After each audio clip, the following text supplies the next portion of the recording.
కన్నేసి చిలిపిగా చిందులేస్తావా బయట ఎగరేసే పరుగా పవ్వా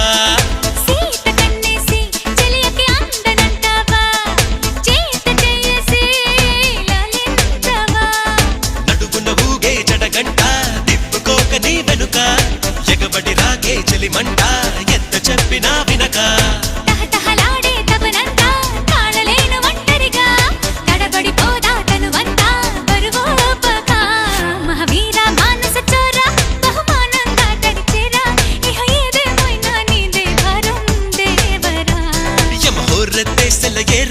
గమనిస్తున్న కళ్ళారా శృతి మించిందమ్మో